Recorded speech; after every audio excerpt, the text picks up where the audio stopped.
a deep state-like worldview. The Khmer Rouge's narrative of a corrupt urban deep state played a central role in justifying their extreme revolution and mass purges. They framed the old government, urban elites, and foreign influences as part of a hidden, corrupt network that had to be completely eradicated to create a pure, agrarian communist society. 1. The corrupt urban deep state as a justification for revolution. The Khmer Rouge believed that Cambodia had been infiltrated by internal enemies, a mix of capitalists, imperialists, and foreign-backed bureaucrats who secretly controlled the country for their own gain. Their ideological framework portrayed the urban elite, intellectuals, government officials, business people, as corrupt parasites.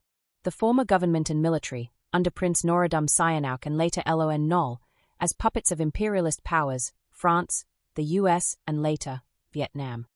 The city dwellers as complicit in this hidden system, benefiting from foreign aid and economic exploitation while peasants suffered. This idea of an urban deep state allowed the Khmer Rouge to frame their violent revolution as a necessary cleansing to restore Cambodia to its pure past. 2. Phnom Penh as the symbol of corruption. In Khmer Rouge ideology, Phnom Penh, the capital, was the heart of the so-called deep state, representing foreign dependency. It relied on Western aid and was full of foreign embassies, corporations, and cultural influences. Moral decay. The regime saw city dwellers as lazy, corrupt, and detached from the true Cambodian identity. Betrayal of the peasantry.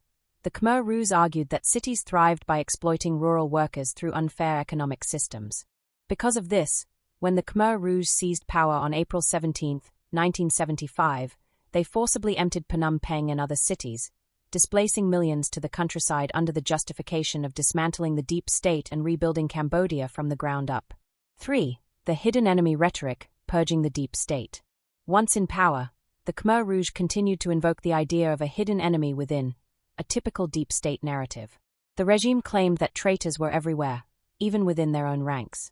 The infamous Chul Sleng, S21, prison was used to torture and execute thousands of suspected spies, many of whom were loyal Khmer Rouge members accused of being part of a hidden network working for the CIA, KGB, or Vietnam.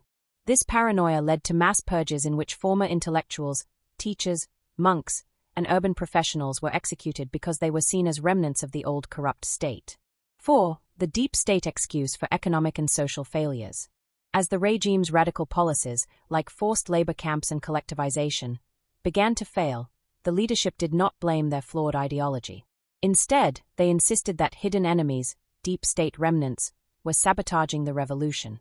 This justified more purges and executions, creating a cycle of paranoia and violence. 5. Aftermath. The Khmer Rouge's own deep state narrative against Vietnam. After the Khmer Rouge were overthrown by Vietnam in 1979, Pol Pot and his remaining followers in exile continued to claim that Cambodia had fallen back under a foreign-controlled deep state, this time led by Vietnamese communists and their Cambodian allies in the new People's Republic of Kampuchea.